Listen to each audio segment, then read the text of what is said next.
So good evening, everybody, for tonight's talk.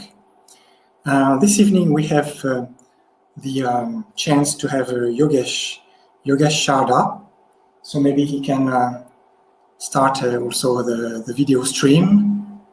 Okay, thank you. And so Yogesh is a very good friend of mine. He has been with the Brahma Kumaris till a very young age. So as he joined with his parents, as they were studying Brahma Kumaris in England. Yogesh has been the coordinator of the Brahma Kumaris in Turkey for 17 years now. And he has worked for different companies over the world. He's a very talented speaker, and he knows how to highlight with simple words these deep aspects of life. So, Yogesh, I think you are now in Istanbul, and here we are here in Switzerland. So this is a wonder of meeting, and so today Yogesh will speak about spiritual intelligence, and so the talk will go for an hour or so, and at the end there will be some meditation. So Yogesh, it's all yours. Okay. Thank you. Hello, good evening, everyone. I'm hoping you can hear me okay.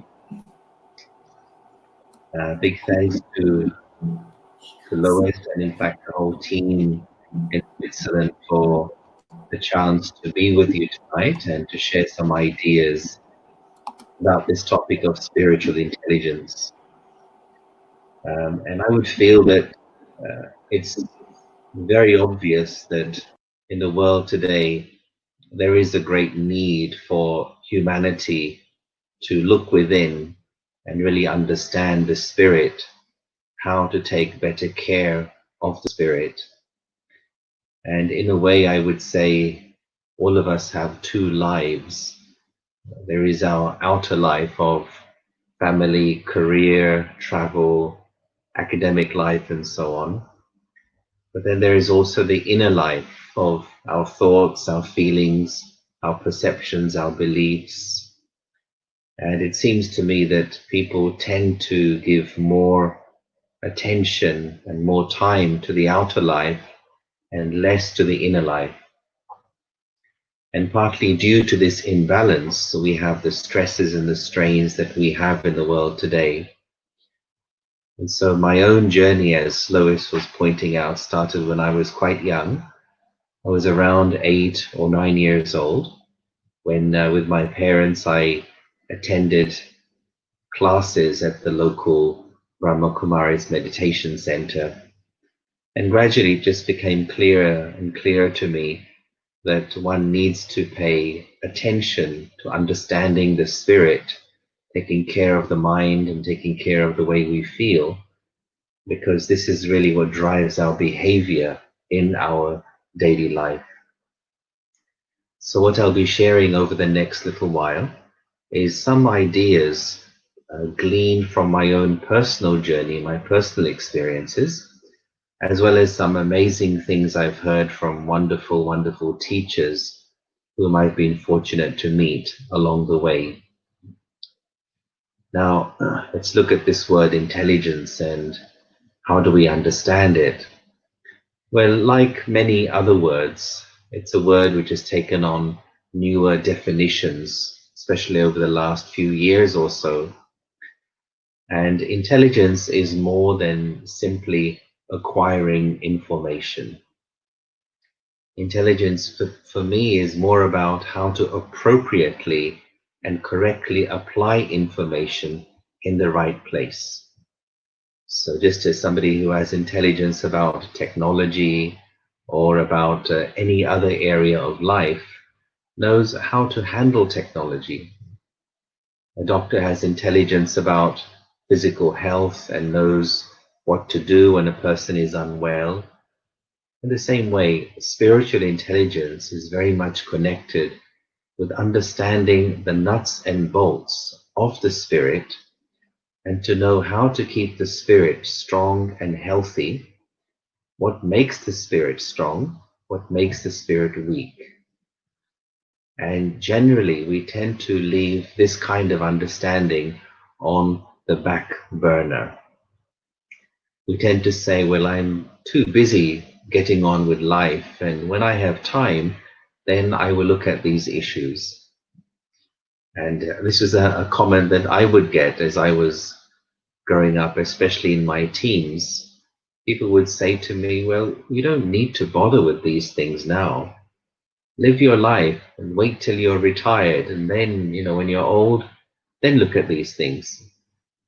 But my aim was this, that I want to live with a spiritual understanding. I want to live with real happiness as I go through life, not to try and discover what life is about once it's almost over for me. So I believe that this kind of education is really necessary, especially in these days when humanity is being challenged on various fronts. Now, think, for example, of when you buy a machine, any kind of machine, whether it's a phone or it's a car or it's a fridge, but along with that machine, you also receive a user manual. And that manual tells you how to use the machine properly and also how to maintain it. Now the question arises, where is the user manual for the mind? How are you supposed to use this thing called mind? Now the mind produces thoughts, and thought energy is the most powerful thing that we possess. But it's also the case that thought energy is the greatest wastage in the world today. I would say that your whole life is really a reflection of how you are choosing to spend your thought energy. And as we learn to take better care of our thought energy, as we economize with our thought energy expenditure, then necessarily everything in our lives will upgrade, will improve. That means my relationships with others, how I perform at work, how I handle challenges, failure, and so on. But for the most part, people tend to think too much. And I would call this really as the worst habit of the human race, and that is overthinking. What happens when we think too much is we're throwing away this precious, precious fuel of thought power. And the result of that is the mind becomes tired. And when the mind is tired, patience levels go down, tolerance level goes down, and life becomes very challenging. So taking care of the spirit necessarily also helps the mind to settle, and we'll look at the relationship between all of these words. Now, to understand spiritual intelligence, let's look at 4 types of intelligence to get some kind of context. So I'm going to use this this little piece of paper, which I've spent a huge sum of money acquiring, to help me to explain some ideas. So I think you can see this quite clearly. So the intelligence that we're most used to talking about is, of course, this one, IQ, and that stands for a person's rational intelligence. That's reason, logic, analysis, and so on. And it was a term used to describe how well a person would do in their academic life, in their career, and so on. And for many years, it was really the only intelligence that people talked about. If somebody scored high on an IQ test, it would be said, well, she or he is very intelligent. But this is really no longer enough for successful living today. So let's look at now the next one up in the list. And that is over here. This is IC. And IC stands for a person's intuitive capacity. Now, every person, every human being possesses something which we may describe as an inner wisdom or an inner voice. And that inner wisdom or inner voice is an intelligence which is trying to guide me in my daily life, in my daily decision making. But for the most part, people are unable to hear it. The reason for that is because the mind is too noisy, chattering, chattering, chattering all the time. So it's rather like trying to listen to a voice in a storm. You know there is something there, but you don't quite know what is being said. And this is where meditation, visualization is very useful because it helps to make the mind quiet. When the mind is quiet, I'm able to listen to my own inner wisdom guiding me. And this really is the game changer. As my mind becomes calm, disciplined, as my mind becomes my friend, the whole of life is experienced very differently. Now, it is sometimes said by sports psychologists, sport is essentially mind game, especially individual sports like tennis, for example. And if you can win in your mind, if you can practice playing shots in your mind, then you can play them on the court. It's very true. Sport is a mind game. Business is also a mind game. Politics is a mind game. And indeed, life is the ultimate mind game.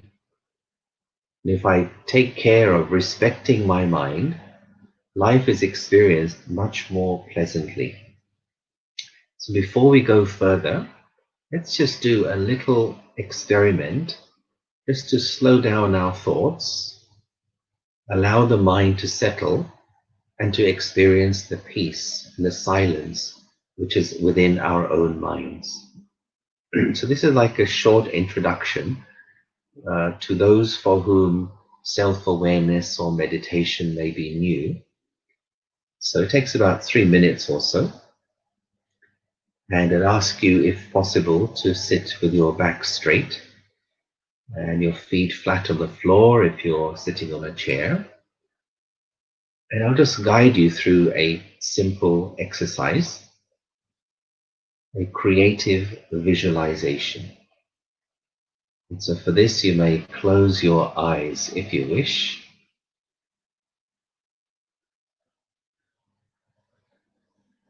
And so let's just take a few moments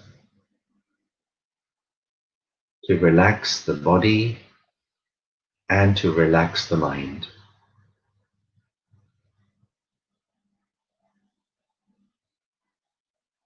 For these few moments, I just want to experience the peace which is at the very center of my being.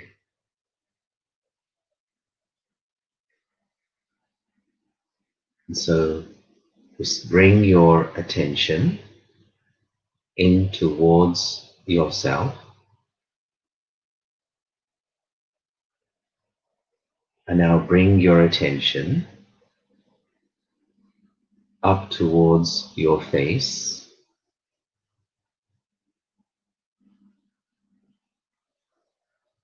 And bring your attention to the center of your forehead.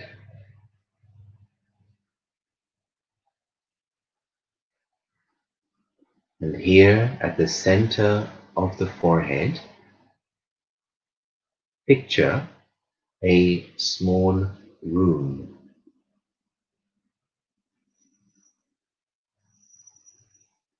And this small room in the center of your forehead is your quiet room of peace.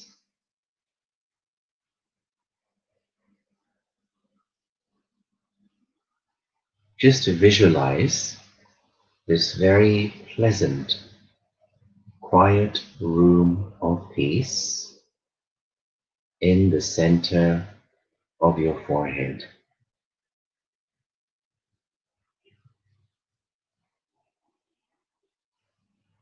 This is your private and your personal space.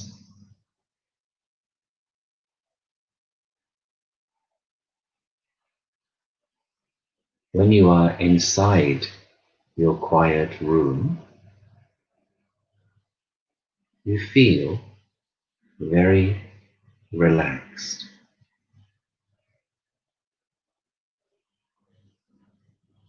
This is the place where you can be yourself.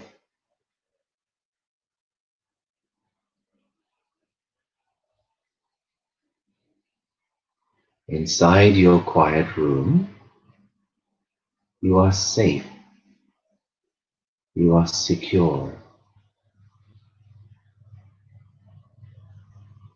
you are free from the pressures and the demands of the outside world.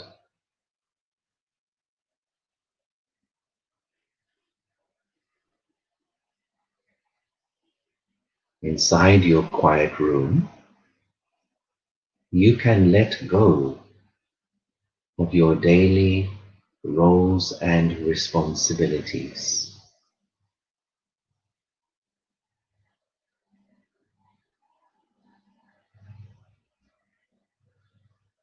Feel the peace, the wonderful comfort and silence of your quiet room.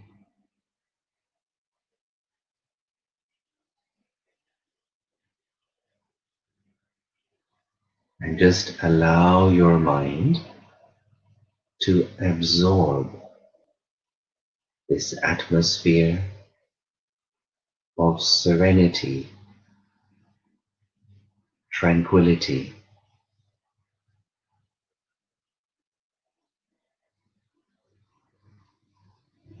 And as you do so, the thoughts begin to slow down.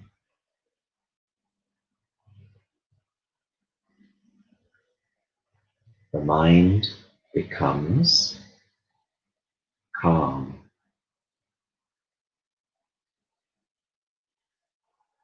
quiet, relaxed,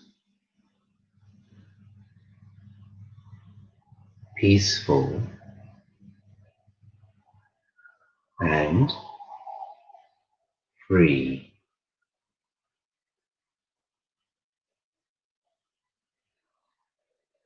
Just be with this feeling of peace in your mind for 1 minute.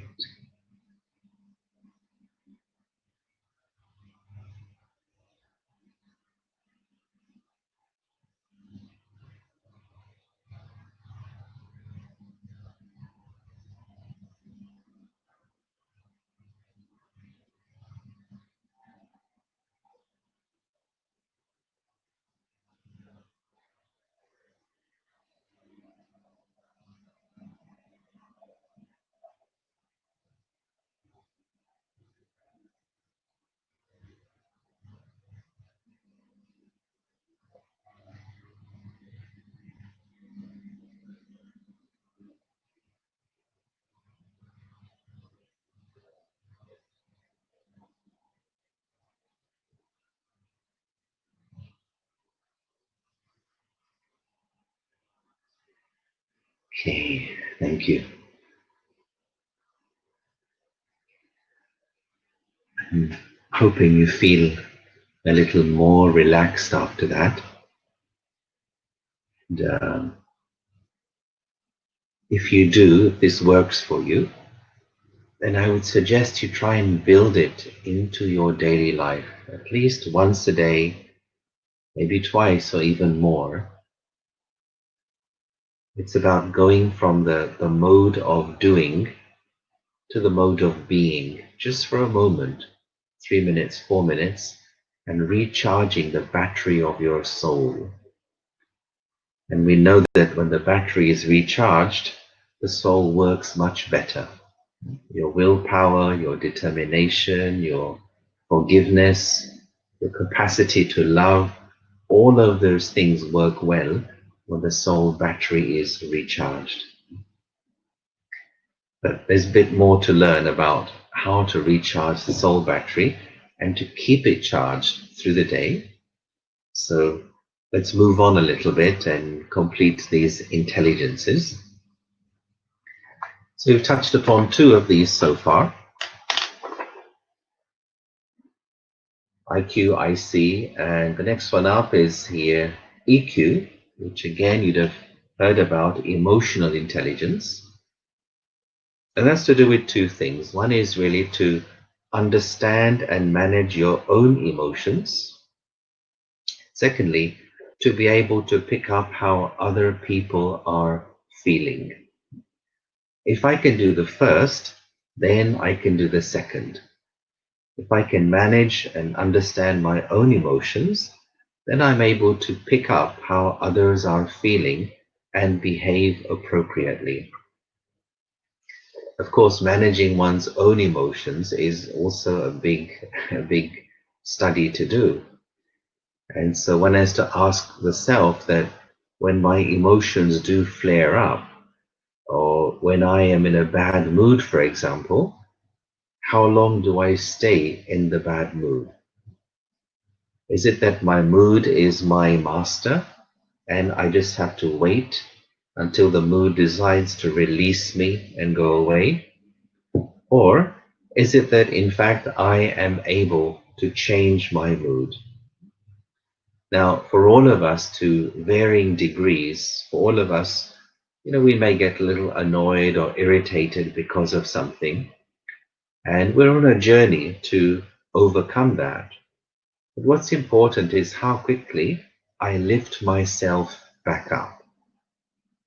How long do I allow myself to wallow in a bad mood or a negative emotion? In fact, how can I lift myself back up and make myself useful once again? When one is in a bad mood, it's like there is a sign here saying, "Don't talk to me. I'm not in the mood. Don't make any jokes. I'm not going to laugh." And so when one is in a bad mood, then I am useless to myself, but I'm also useless to other people. So emotional intelligence is about understanding how those emotions work, how I can take better care of my own mind. That's another whole subject to look at. But today we're focusing more on what sometimes is called as the highest of these intelligences, or sometimes a combination of the other three, and that, of course, is spiritual intelligence. Now, what is this concerned with? Well, there are two main things that spiritual intelligence is concerned with. One of these is your sense of identity. And the second is to do with your sense of purpose in your life. In other words, how am I answering the question, who am I? And how am I answering the question, why am I doing what I am doing? Now, I found that people who have high SQ, people who have explored these questions for themselves, two signs I have noticed in them. One is that such a person owns their motivation. Now, within motivation, there are two main strands of motivation. One is what we may describe as emotional motivation.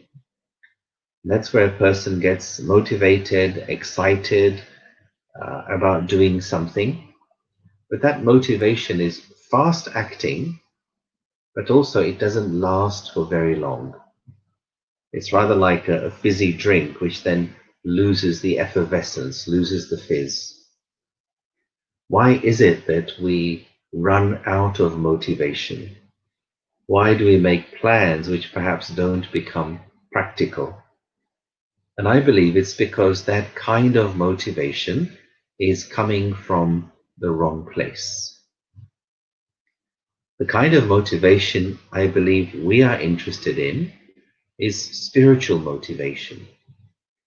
And that's the motivation which is the result of doing this inner exploration of knowing who I am and why I am doing what I am doing. And that motivation is not just for your job, but it's for the whole of your life. Your job, your home life, your social life, everything you do. It's rather like the red thread which runs through every part of your life. And such people are extremely useful because they know how to keep themselves motivated. They also help others to gain their motivation. And even if such a person fails at something, faces adversity, it doesn't dampen their motivation. In fact, it just even makes them even more emboldened. Second sign of high SQ I've observed in people is such a person has a very deep-seated sense of contentment. That contentment remains even when they may face opposition or criticism. They don't lose that contentment due to circumstances. Now, in the world such as today's, where there are so many challenges, one can see that to own your motivation for life and to own your contentment is a great, great skill. And therefore, the importance of exploring these two questions: who am I and why am I doing what I am doing? Let's look at how we can understand these two things better. And I'd like also to touch upon how we can conserve the energy of the spirit in order to be able to go on this journey. Now, with any kind of growth or progress, there are two things we need to take care of. One is what I must do more of. The other is what I must do less of. What is the right thing which I must do more in my life? What is the wrong thing which I must do less of? Just like when you're working with any kind of machinery, or even with your body, which is a machine, there are certain things which are going to increase efficiency, and we need to implement them in our lives. And there are certain things which reduce efficiency, and we need to eliminate those behaviors. One of the things which causes us to lose a lot of energy and depletes the power of the spirit is when our mind is chasing after what I would call as limited or temporary desires. Now let's look at an idea of what happens when these desires arise. So here's another little diagram for you. It's showing us three particular possible outcomes. So a temporary desire is where I want something, and let's say there's a situation in which somebody stops me from getting what I want. So my mind has created a desire, but somebody is blocking that desire from being fulfilled. The result of that is the energy of that desire will change into anger. And when that anger becomes directed at an individual, then it can become hatred. And you can give a person this kind of space in your mind. This is the person who blocked me from being able to get what I want. Now, if you hate a person, if you're holding a person in this kind of negative space in your mind, then who is suffering? It's the self that's suffering. So when a desire is blocked by someone, it changes into anger. Second scenario, let's say I want something, I have a desire for something, I cannot have it, but there is no one to blame. I can't see anyone to blame. For example, I want to go somewhere, but the weather is such that the roads are blocked, I'm unable to go. So again, the energy of that desire will change into disappointment or frustration. And if we continue to think about the times when things did not work out for me, then one can drive oneself into a depression. Third scenario, I want something, but somebody else gets what I want. And so this then generates the energy of jealousy. And jealousy, of course, is a very dangerous emotion. It leads to all kinds of antisocial behaviors. So to different degrees for all of us, these kinds of emotions arise in our life experience. But if we want to not to get involved with these emotions, if we want to free ourselves from them, we need to come to the source and see what are these temporary desires about. I'm saying temporary desires because there is also something else called long-term desires or eternal desires. Let's explore these temporary desires in a little more detail. So I have another little formula for you. I hope you don't mind these little formulas and diagrams. So here we have a sentence.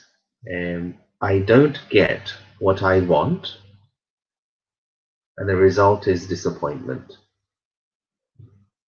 Second situation, I get what I don't want, and that leads to stress. So we have three things here. There's the getting or the not getting, there's the wanting or the not wanting, and then there's the way I feel. So we want to change C. We would rather not feel disappointed or stressful. In order to change the emotional state, what do I need to work on? Do I need to work on A, the getting part, or do I need to work on the wanting part? Now, in our world today, the focus tends to be upon the getting part. And we have this approach that if I get what I want, then I'll be happy. I'll be content, I'll feel secure. But I believe that when we're spiritually minded, then we want to explore not only the getting part, but the wanting part. And the question arises, why do I want this? What is this wanting business all about? Where are these wants coming from? And here, this leads us to exploring the spirit and seeing what really are the deep down needs of the spirit. And how can I achieve those without having to chase after the desires which the mind is producing? Now, my next little diagram, table, is about these two kinds of desires.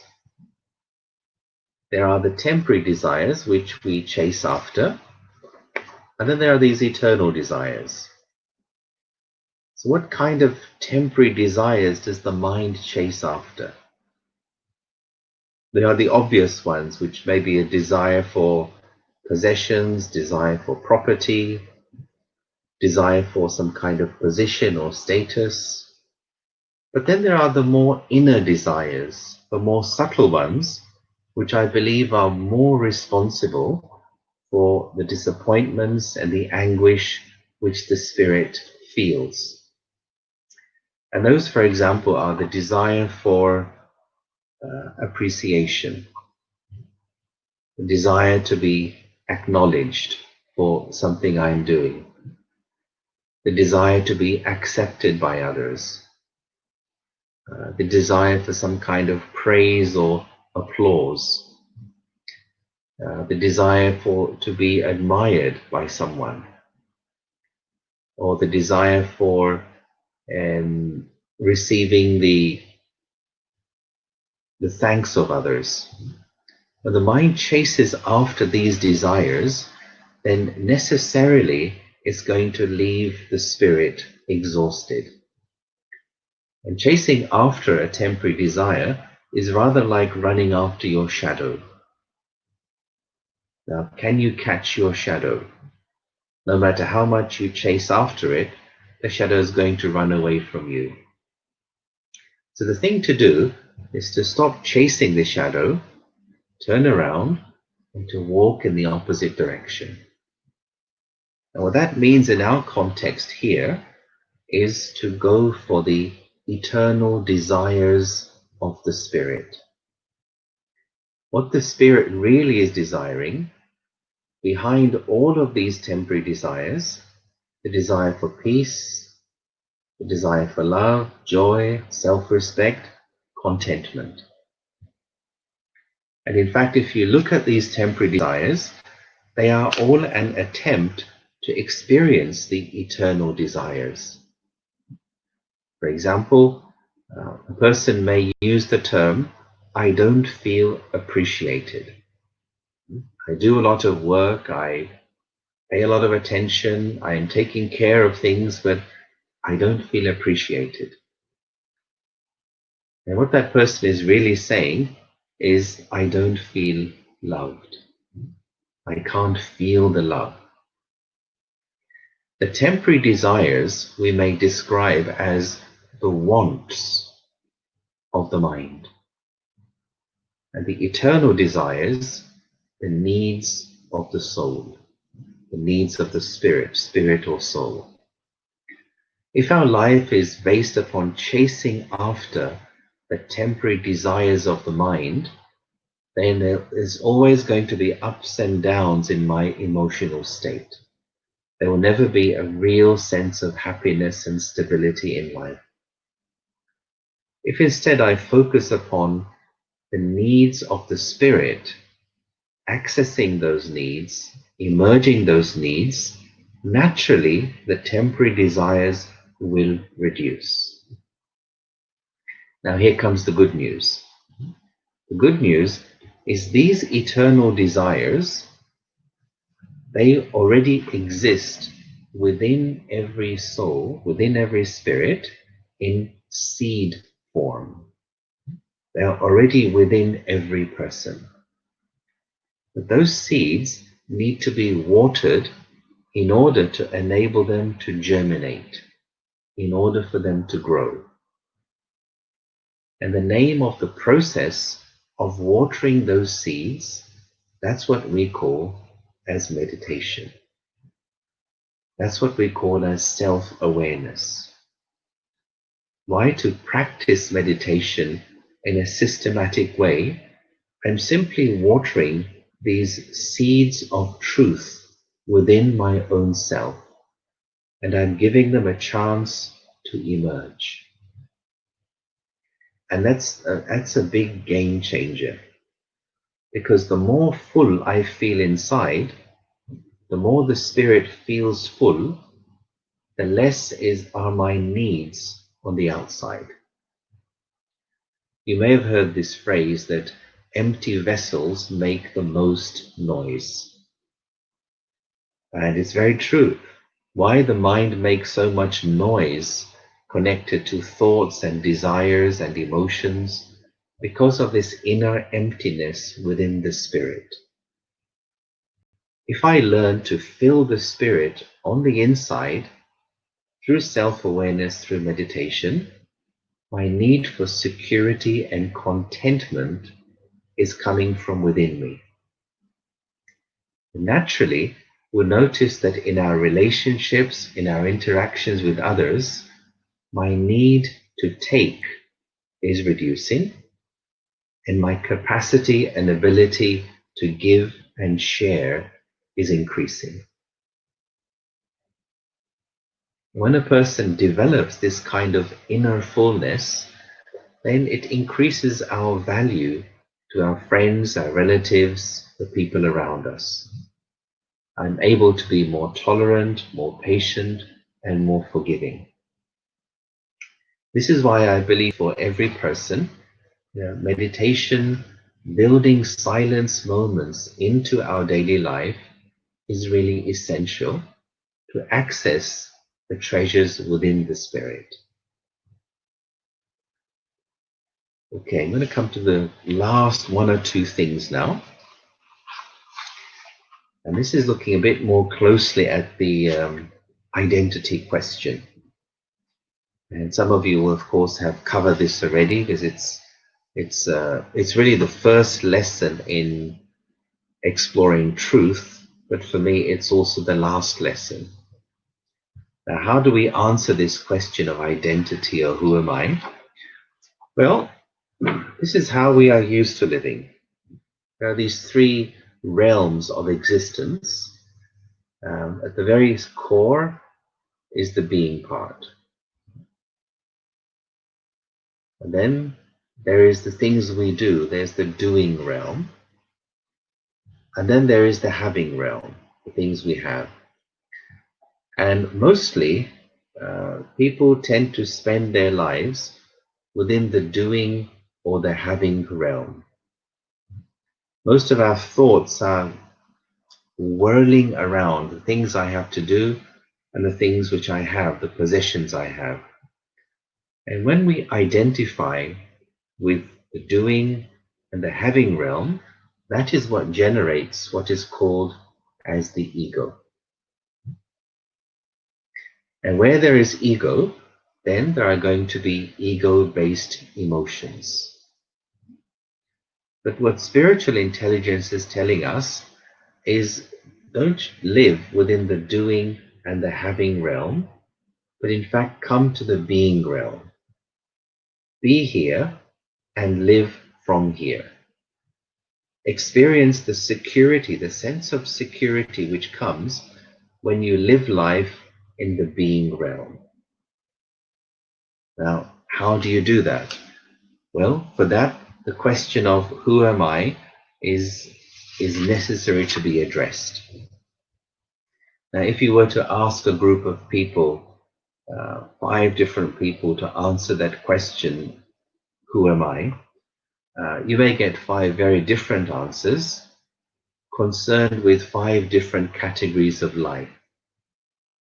So, for example, one may say, who am I? Oh, I'm a doctor, I'm a teacher, or I'm a mechanic. So, the job label. Somebody else answers the question, who am I? I'm a mother, or I'm a grandfather, etc. So, the family relation. For somebody else, who am I? Well, I'm a Christian, or I'm a Muslim, I'm a Hindu, etc. And so this person identifies with the religion label. Somebody else, who am I, comes with the nationality label. And so what's happening is we have created all these forms of identification, which are labels, but we've placed these labels into our consciousness. There are 3 steps that we've gone through as this has happened. And hoping this is clear here.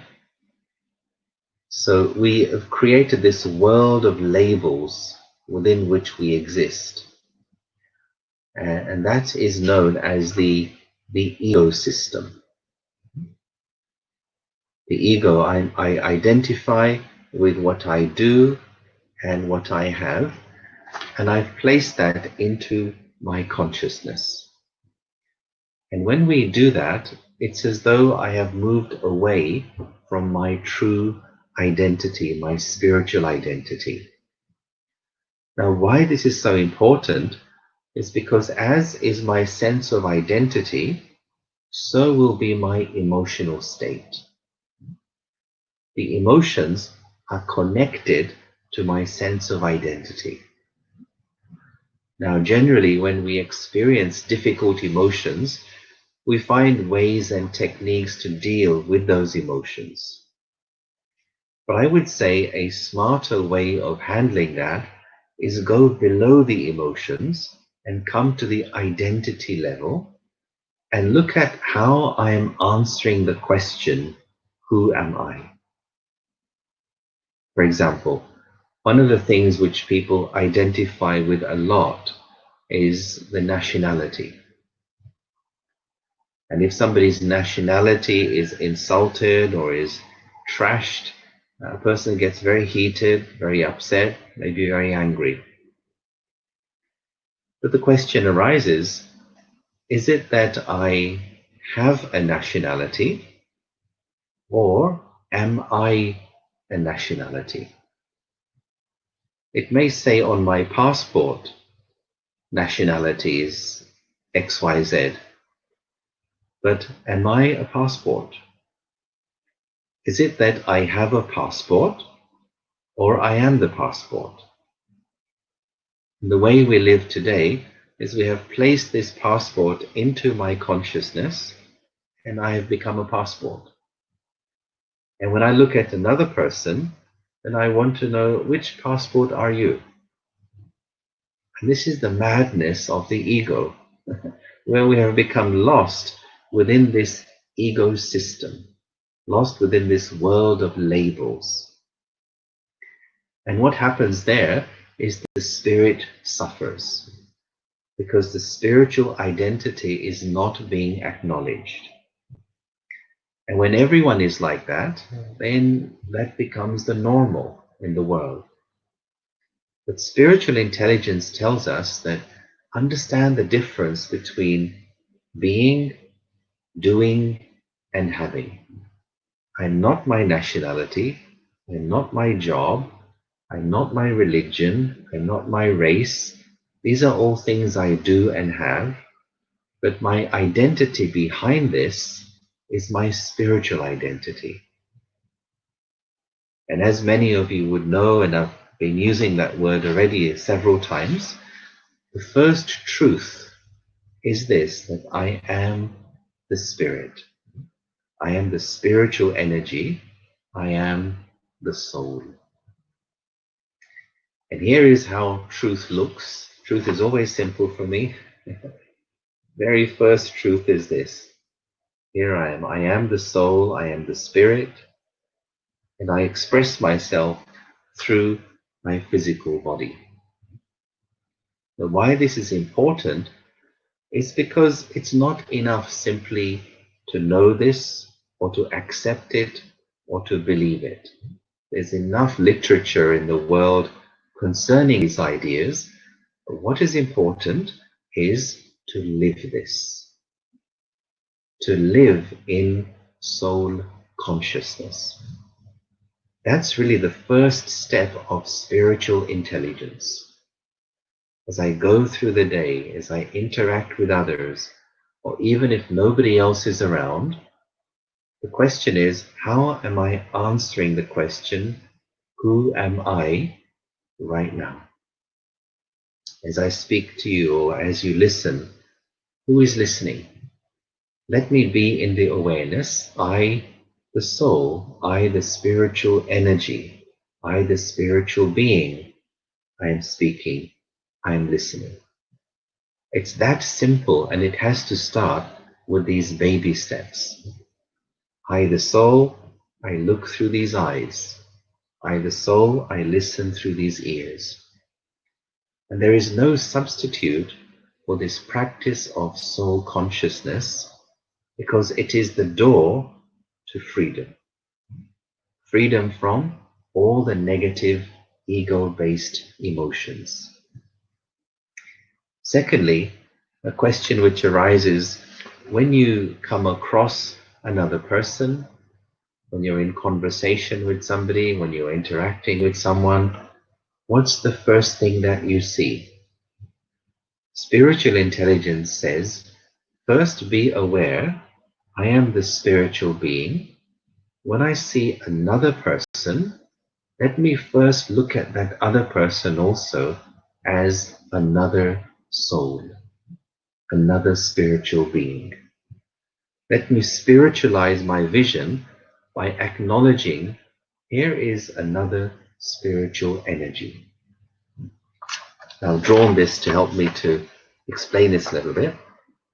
It's like here is me, I the soul, I the spirit, and I'm covered over by layers and layers of the ego identities.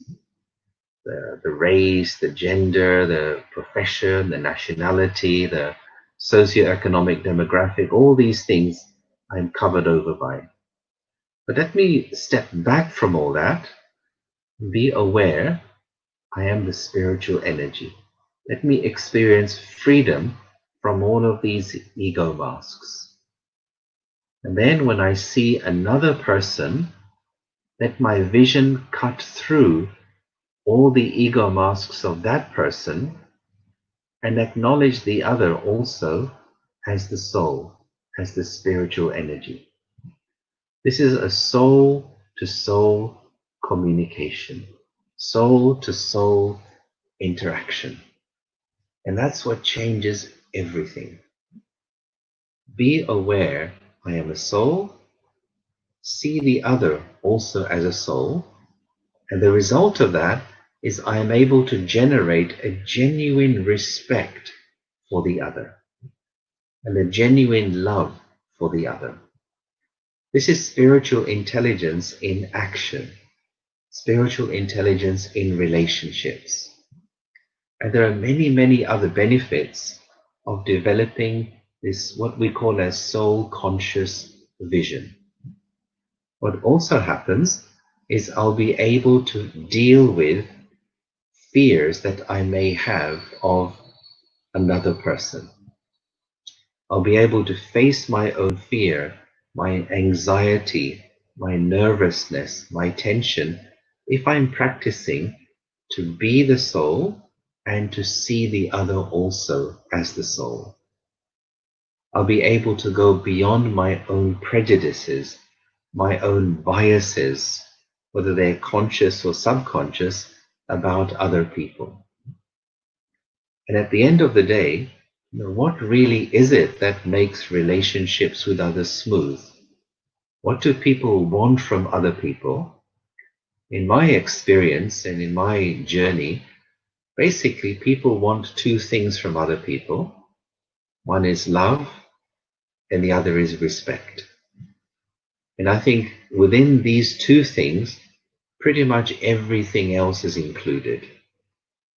But to be able to generate that love and respect, even when someone is against you, or someone is opposing you, or someone is critical of you, to not be influenced by that and to be able to generate genuine respect for the other, that's really a sign of spiritual greatness. It's a sign of somebody being spiritually intelligent. Just remembering one sentence I'll finish off with. We were discussing anger with some of my colleagues some years ago.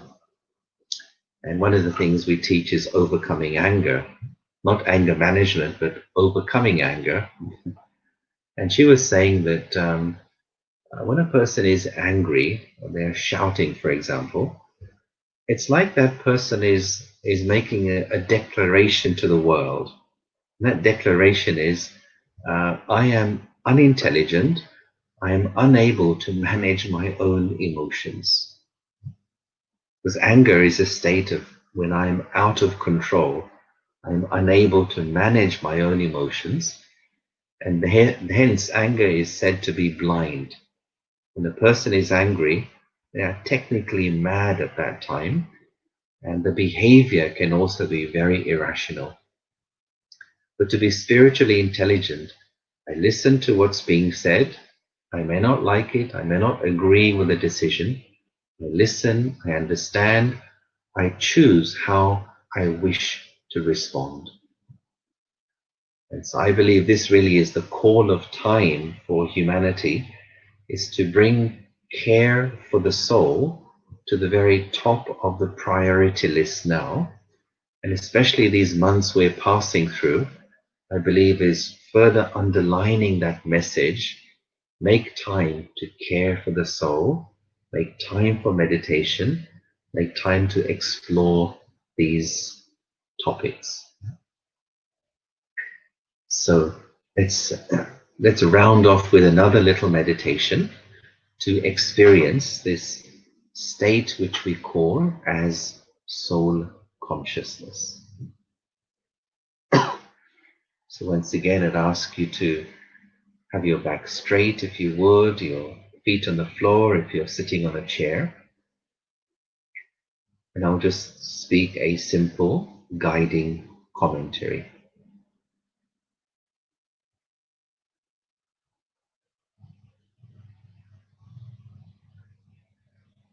And so in this meditation,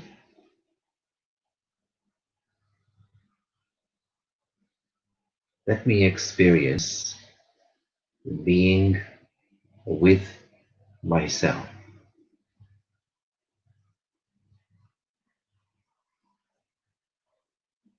And so I start with the question, who am I?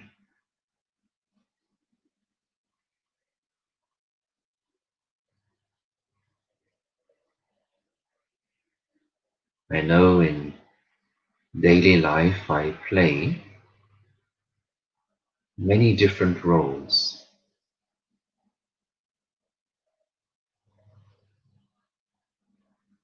I carry various labels.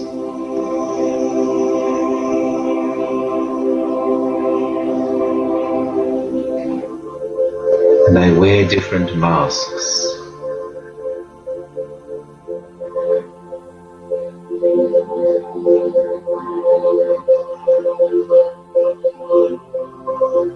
But who am I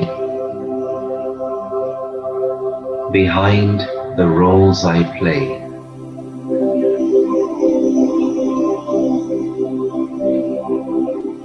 Who am I behind the labels I carry?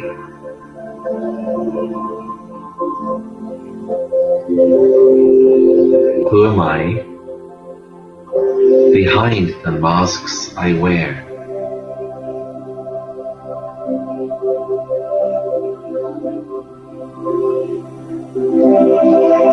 I know there is more to me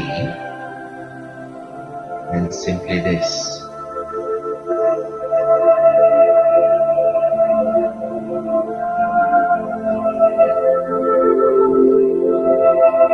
And even when I look in the mirror, I see the reflection of my face and my body, but there is more to me than just this.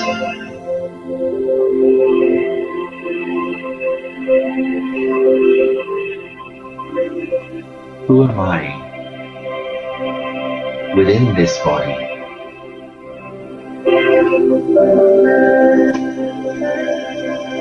I bring my awareness to the center of my forehead,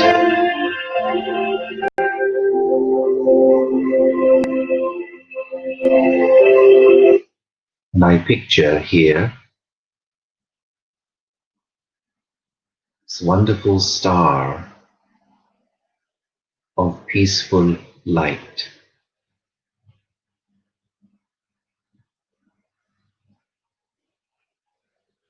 Just visualize this beautiful star of peaceful energy in the center of your forehead.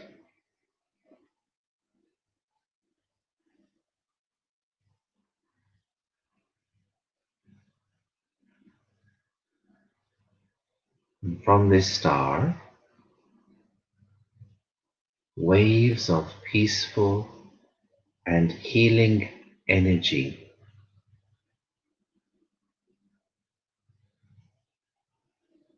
radiate throughout my body.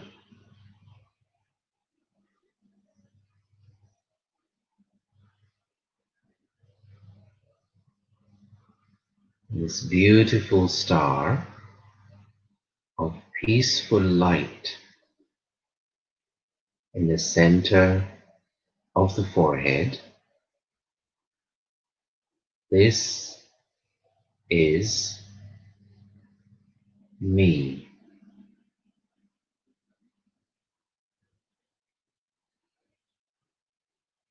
This is I, the eternal soul.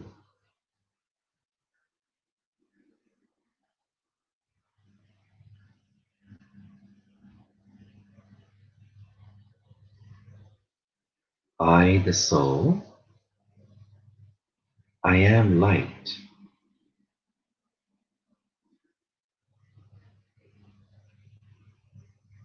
I, the soul, I am eternal.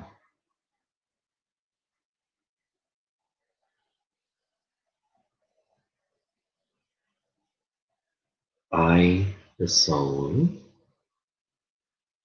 I am peace.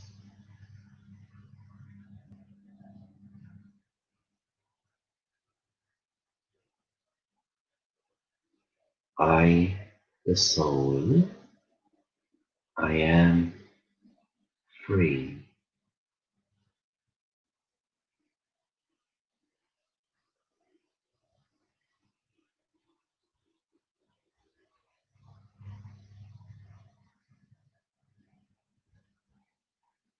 Let me remain in my original soul conscious identity. Let me remember my peace of mind and my happiness are my personal property, my true nature.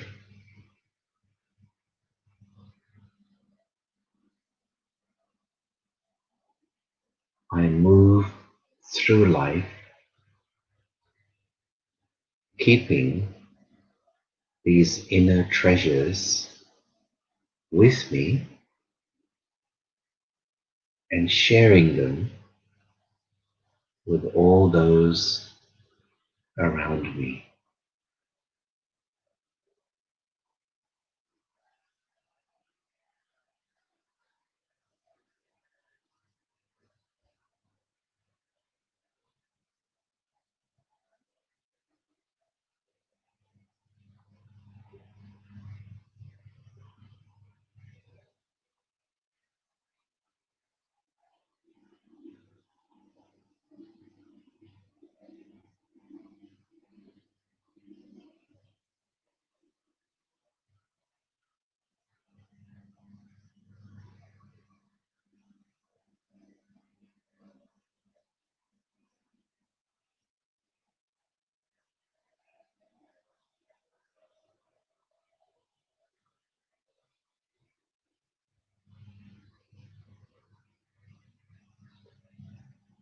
Okay,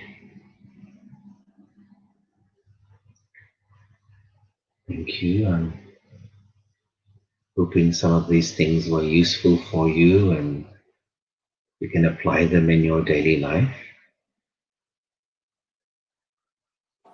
me just call upon Lois for further instruction. What may happen now? Well, thank you very much, Yogesh. That was very, very clear and explanations and details on the spiritual intelligence. Maybe we could take a five minutes to if someone would like to ask a question. The request to speak button has been enabled. It's a little hand with the word speak, and you can click on it, and then you can speak directly your question.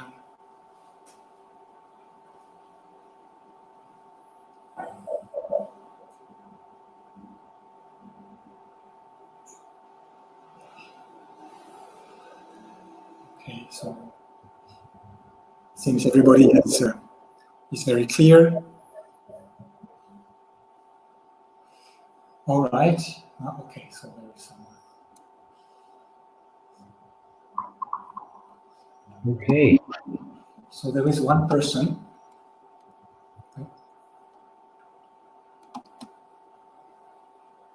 Maybe I need to switch off.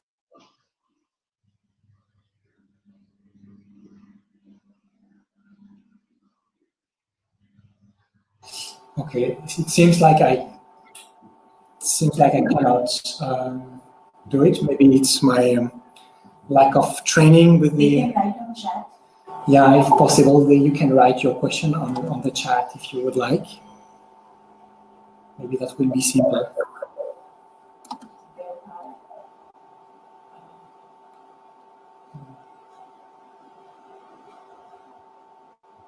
Okay, because it may. All right, so I guess we will be doing. Okay, so let's wrap up for now. And so thank you very much, Yogesh. That was really wonderful explanation. And we can see all the years of study and spiritual practice behind your words. And so this lecture has been recorded.